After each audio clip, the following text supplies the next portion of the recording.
hindi Katoliko, neither any church nor your religion, ang Matthew 16:18 to 19.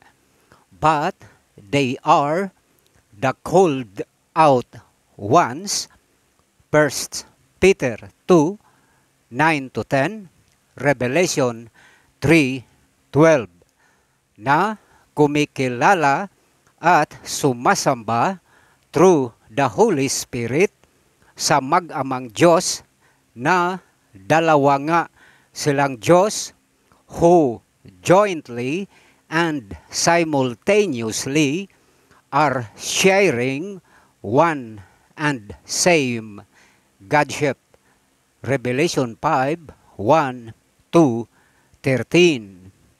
Grace to you and peace from God our Father and from our Lord God Jesus Christ.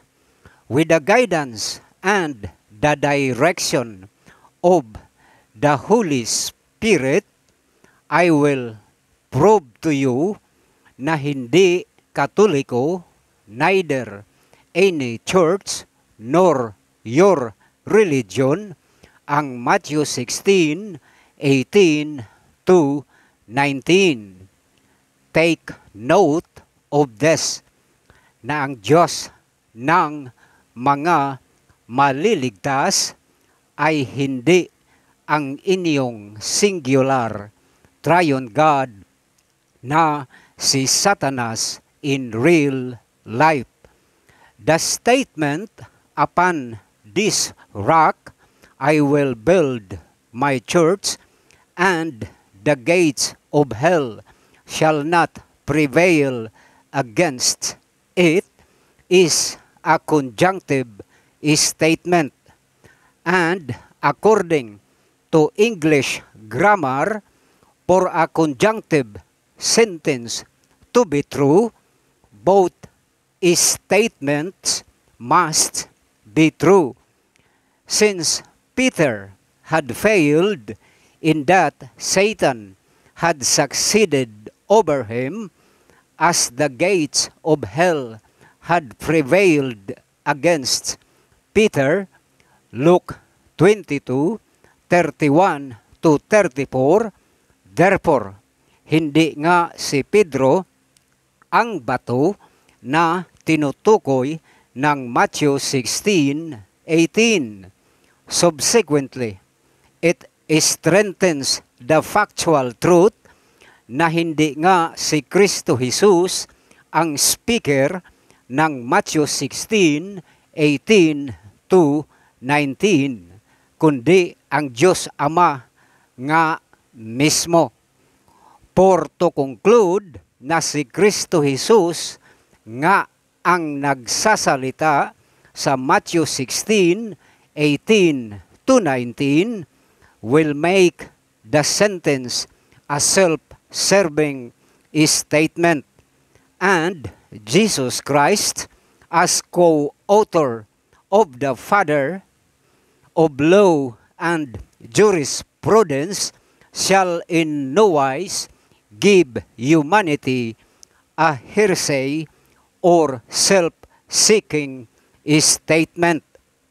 More so, to insist na si Kristo Jesus talaga ang siyang nagsasalita ng Matthew 16:18 to 19 would make the entire sentence of Matthew 16:18 to 19 as a false statement na imposibleng mangyari, sapagkat ang Matthew 16:18 to 19 is in itself a gospel truth statement which carries with it a binding effect, it being factually true and therefore infallible.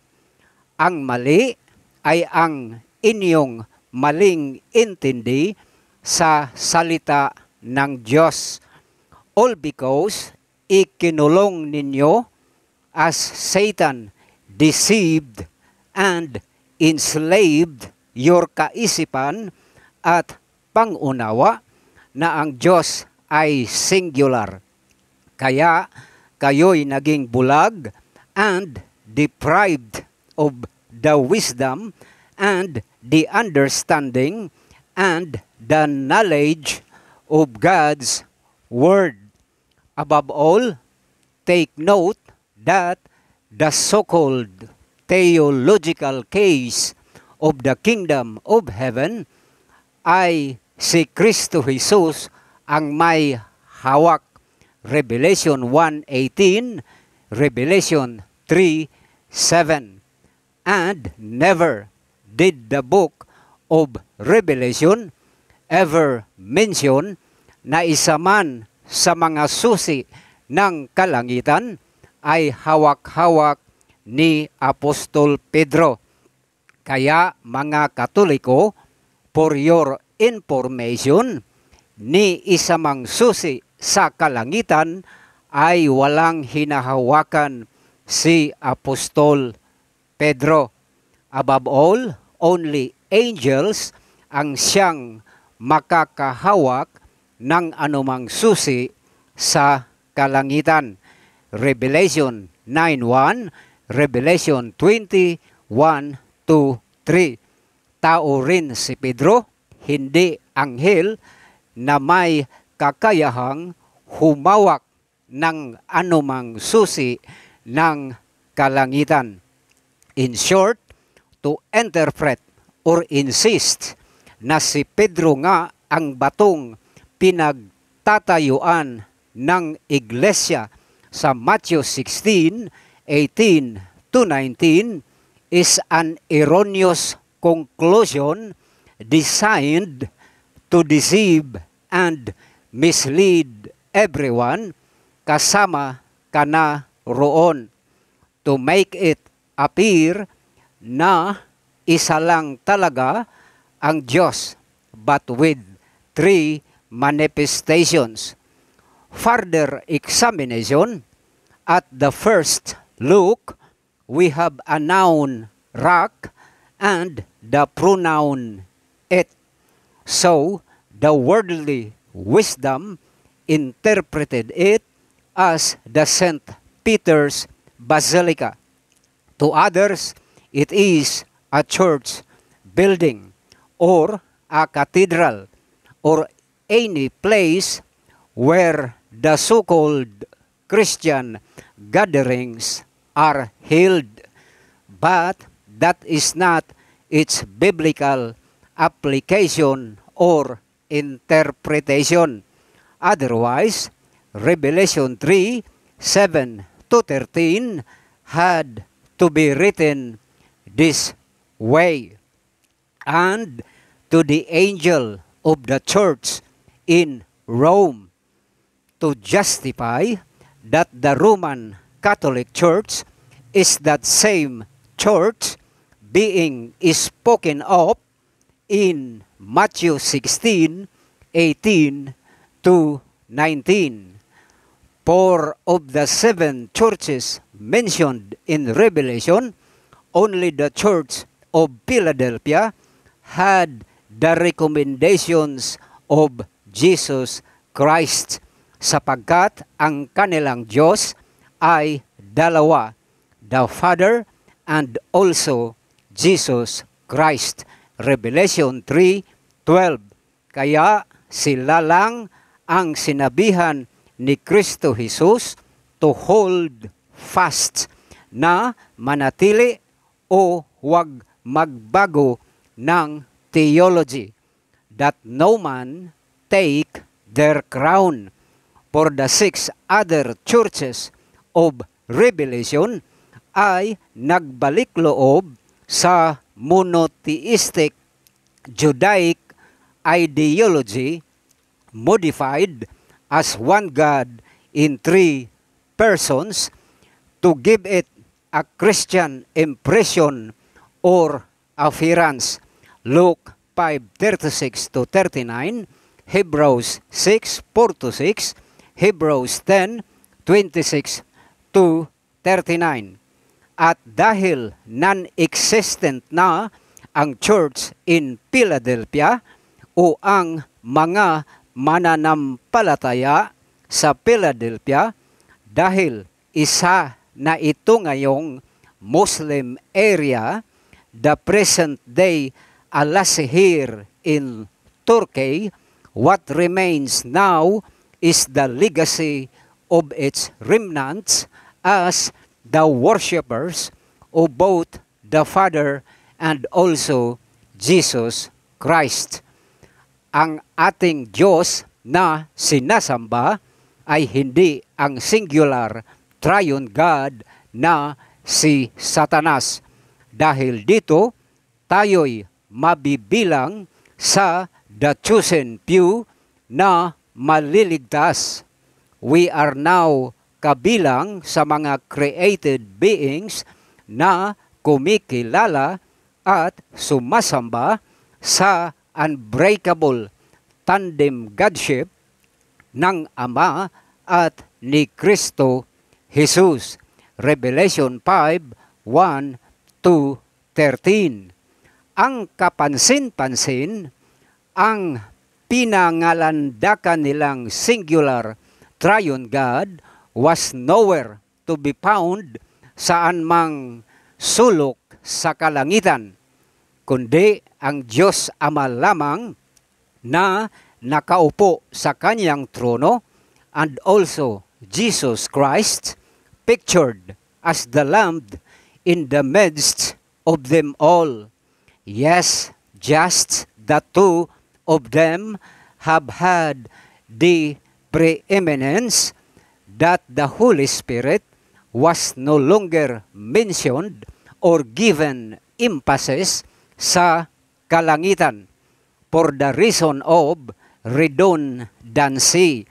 For the Holy Spirit is the joint spirit or the joint manifestation of both the Father and Jesus Christ. Minsan pa, ang Diyos Ama ang nagsasalita sa Matthew 16:18-19. Both the noun rock and the pronoun it ay tumutukoy kapwa ni Kristo Jesus. Hindi gusali ni si Pedro ang tinutukoy niyaon. It is a fallacious conclusion, a gross ignorance, and extreme negligence of the gospel truth to insist that it was Jesus Christ that spake, "Batong Pedro, sa iyo ko itatayo ang aking iglesia." The noun rock and the pronoun it ay kapwa tumutukoy kay Kristo Jesus, not to a church or any religion. Sa katauhan mismo ni Kristo Jesus, then to the apostles, after the outpouring of the Holy Spirit, to include Matthias and also Paul, then to the chosen few destined for salvation, the called out ones, then became the church in Philadelphia. At sa ating panahon, tayo na ang Diyos ay ang Ama at si Kristo Jesus, hindi ang singular triune God na si Satanas. Again, dahil mali nga ang monotheistic ideology, inalis na ng mag-amang Diyos ang kaligtasan sa Judaism religion. Matthew 21:43. Ito'y nirevise as a church supposedly. Hebrews 8:7-13. With theology having the Father and Jesus Christ to have been jointly and simultaneously sharing one and same Godship. But both the church and religion ay patuloy sa pagtanggi sa Godship ng mag-amang Diyos dahil para sa kanila, isa lang talaga ang Diyos, ang kanilang nag-iisang triune God na si Satanas. Yes, si Satanas talaga ang Diyos nila, ang kanilang nag-iisang triune God. Kaya nga, both church and religion had forfeited themselves of salvation. Matthew 22, 1-10, Luke 14, 16 to 24. Ang kaligtasan ngayon ay una, umalis ka sa monotheistic Trinitarian indoctrination, after which kilalanin mo na dalawa ang Diyos, the Father and Jesus Christ. 2 Corinthians 6:15 to 18, Revelation 18:4, John 5:23, John 17:3, 1 Corinthians 15:27 to 28. If you are not convinced of this preaching, dahil para sa iyo ay nag-iisa lang talaga ang Diyos, your monotheistic Trinitarian God, i-share mo na lang ito sa iba para sila na lang ang maligtas. However, mas advantageous and beneficial na ngayon pa lang ay tanggap na natin na tayo'y nagkamali sa pagpili ng relihiyon o pananampalataya. For the moment, maghari na ang halimaw at ang Antichrist, hindi na po kayo maka-aatras pa. Tatatakan na kayo ng cross sa noo at FFF initials sa kanang kamay, sa gisag na kayo nga'y pag-aari ni Satanas. Compare Matthew 7:21 to 23. Therefore, it is for your favor to subscribe, share, like, comment to this blog sapagkat dito nyo lang maririnig na ipinipreach ang gospel of the kingdom, the everlasting gospel. Yours truly, Romeo A. Morada, the workman of both the Father and also Jesus Christ through the Holy Spirit. From the Philippines, June 9, 2025. Maraming salamat po. God bless.